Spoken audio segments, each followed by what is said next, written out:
Selamat pagi. Pada saat ini kita akan mempelajari kimia unsur. Dalam materi kimia unsur, kita akan diperkenalkan berbagai golongan yang ada dalam sistem periodik unsur. Golongan yang akan dibahas saat ini adalah golongan 8A yang biasa kita sebut juga sebagai dengan golongan gas mulia. Mengapa disebut dengan gas mulia?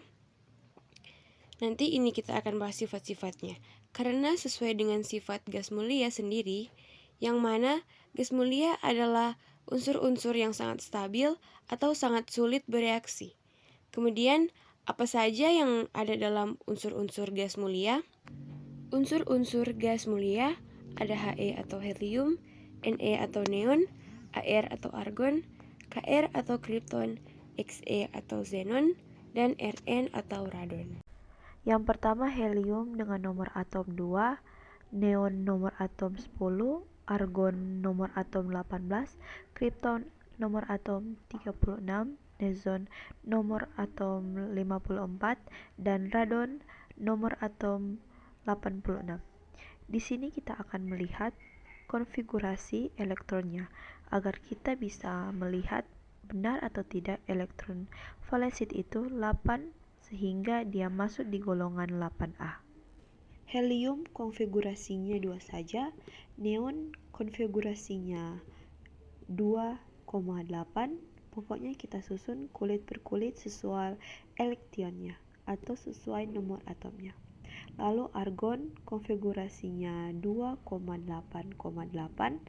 Kemudian krypton 2,8,18,8. Lalu xenon konfigurasinya 2,8,18,18,8. Selanjutnya yang terakhir radon 2,8,18,32,18,8 dengan hasil 86. Jadi ini adalah konfigurasi elektron dari golongan 8A atau gas mulia. Sekarang kita akan menentukan elektron valensi atau elektron pada kulit terakhir, yaitu 288,888. Golongan variansi akan menentukan suatu golongan atom sehingga 2 dan 8 ini semua masuk dalam golongan 8A, disebut juga kaidah oktav. Sementara khusus untuk helium, dia ini sebuah atom yang spesial karena nomor atomnya kecil sekali, tetapi sifatnya sangat stabil. Makanya ia bisa masuk di golongan 8A, tetapi kita menyebutnya juga kaidah Dirichlet. Oke, seperti ini konfigurasi elektron dari unsur-unsur golongan gas mulia atau golongan 8A. Oke, kita lanjut ke sifat-sifat periodik dalam sifat-sifat gas mulia. Nah, jadi sifat-sifatnya ada apa saja? Yang pertama, kita bahas sifat periodik unsurnya dulu, yaitu massa molar, jari-jari atom, energi ionisasi, titik lele, titik didih, dan densitas. Sebenarnya secara umum, ini masih mengikuti aturan di dalam tabel periodik unsur. Jadi sama saja aturannya. Nah, di sini juga ada unsurnya. Ini sudah disusun berdasarkan tabel periodik dari atas ke bawah. He, Ne, Ar, Kr, Xe, dan Rn, yaitu radon. Jadi, ini kan berarti di dalam satu golongan. Secara umum, di dalam tabel periodik, semakin ke bawah, maka suatu atom jari-jarinya akan meningkat. Jadi, R-nya akan semakin meningkat. Kenapa? Karena kan semakin ke bawah, otomatis jumlah kulitnya akan semakin banyak. Sehingga, kalau jumlahnya semakin banyak, jarak dari inti atom sampai elektron pada kulit luar itu akan semakin panjang. Kita bisa lihat datanya dari He 99, Ne 160, Ar 192, Kr 197, Xe 217, dan Rn 240. Jadi, semakin ke bawah nilainya akan semakin meningkat. Sementara energi ionisasinya pastinya akan kebalikan dengan jari-jari, karena energi ionisasi pengertiannya kan energi yang dibutuhkan oleh atom untuk melepaskan elektron. Jadi semakin sulit elektron yang terlepas, energinya juga besar. Nah, karena semakin ke bawah jari-jarinya semakin panjang, sehingga daya tarik antara inti dengan elektron pada kulit luar itu semakin lemah, sehingga elektron jadi mudah lepas. Nah, kalau elektronnya mudah lepas, berarti energi ionisasinya akan semakin kecil. Jadi, semakin ke bawah, energi ionisasi justru kebalikan dari jari-jari. Energi ionisasi yaitu akan semakin kecil atau menurun. Kemudian titik leleh. Bisa kita lihat titik lelehnya justru semakin ke bawah, dia akan meningkat. Kemudian titik didih juga seperti itu, semakin ke bawah, semakin meningkat. Densitasnya juga begitu, semakin ke bawah semakin meningkat. Pertama, ini dijelaskan kenapa seperti itu. Di sini kan sudah dijelaskan bahwa unsur-unsur gas mulia memiliki titik leleh dan titik didih yang rendah. Hal ini disebabkan gaya didih yang rendah, tarik-menarik antar molekulnya hanyalah gaya London atau gaya dispersi yang lemah. Jadi, interaksi antar molekulnya hanya terdiri dari gaya London atau gaya dispersi, yang mana gaya London ini interaksi antara molekul yang nonpolar dan memang kekuatannya itu cukup lemah dibandingkan interaksi lain, seperti gaya dipol ataupun ikatan hidrogen.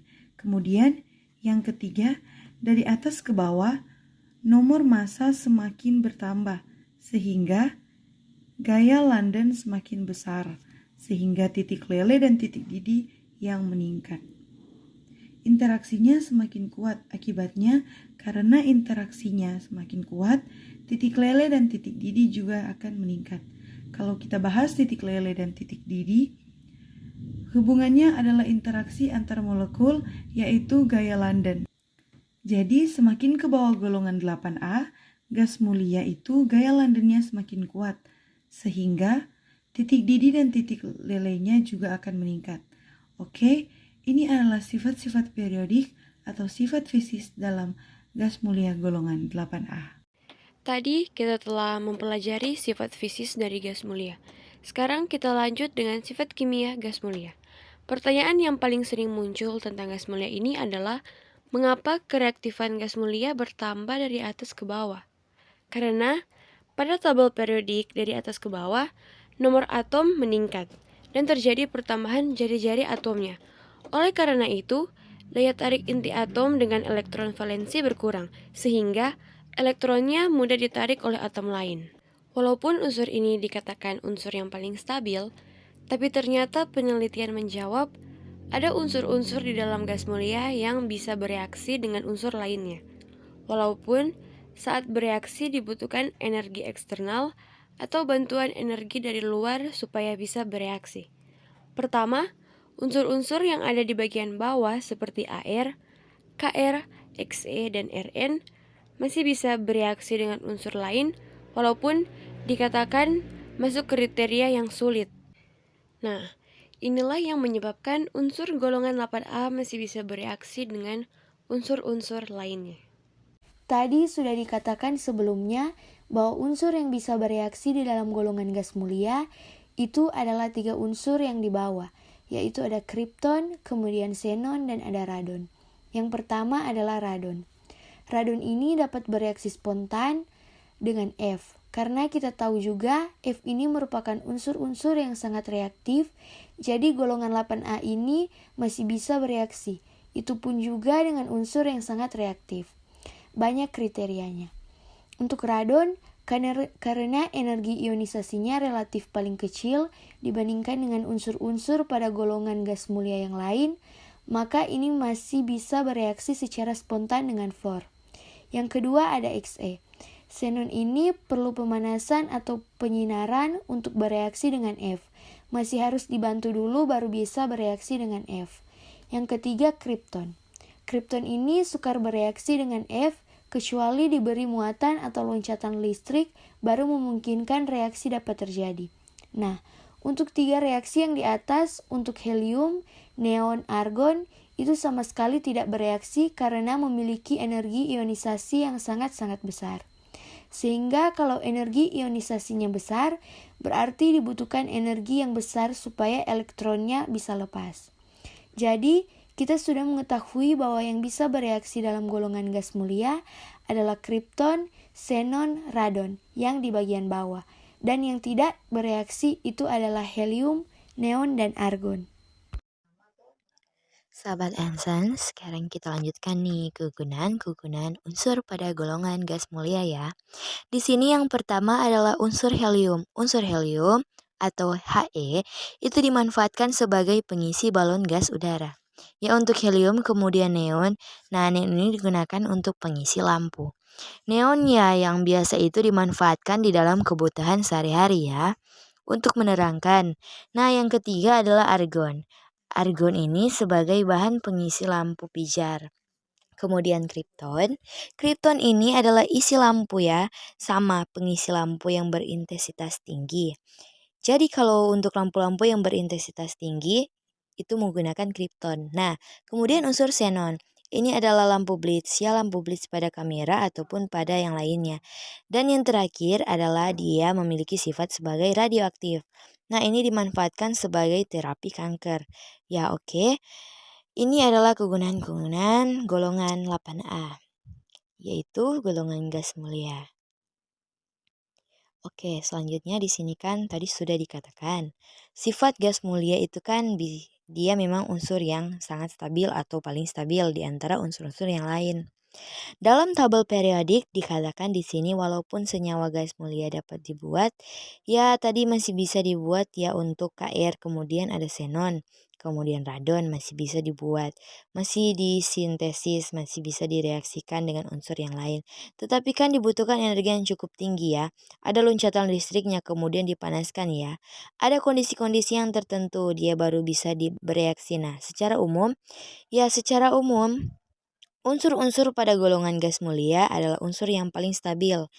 Ya, dari semua unsur golongan lain, nah hal ini memang dikarenakan tadi yang pertama karena energi ionisasi dari golongan 8A ini adalah energi ionisasi yang paling besar. Jadi golongan 8A atau gas mulia itu kan merupakan golongan yang paling stabil. Golongan paling stabil atau sangat suka bereaksi ya.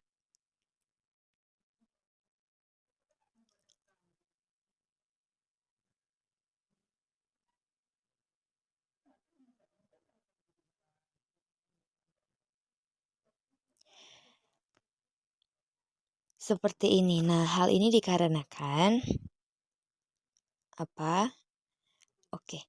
Karena ya jadi alasannya karena energi ionisasi sangat tinggi. Energi ionisasi sendiri itu kan apa pengertiannya? Energi ionisasi pengertiannya kan adalah energi yang dibutuhkan oleh atom. Oleh atom untuk melepaskan satu elektronnya ya jadi energi yang dibutuhkan oleh atom ya.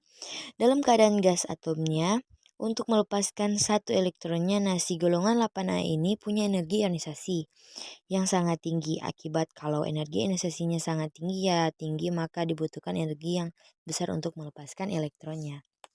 Ya, jadi artinya elektronnya susah lepas ya. Elektronnya sulit lepas sehingga kalau elektronnya lepas ya jadinya si atom ini akan sulit berkaitan dengan karena kan ikatan kimia itu kan terjadi karena interaksi. Elektron ya kan bisa serah terima elektron ataupun bisa pemakaian bersama pasangan elektron. Jadi dari sini disimpulkan bahwa atom sulit berkaitan gitu. Ya makanya dikaitan stabil-stabil. Oke, jadi seperti itu alasan dari golongan 8A atau gas mulia menjadi golongan yang paling stabil dari semua unsur golongan lain. Oke sobat, inilah tentang golongan 8A atau golongan gas mulia. Sahabat Ensons, demikianlah pembahasan materi mengenai kimia unsur. Mudah bukan? Sampai jumpa lagi di video berikutnya bersama Kak Tian. Jangan lupa belajar dan salam pintar. Sekian Sobat Enson untuk video pembelajaran hari ini. Sampai ketemu lagi di video belajar berikutnya.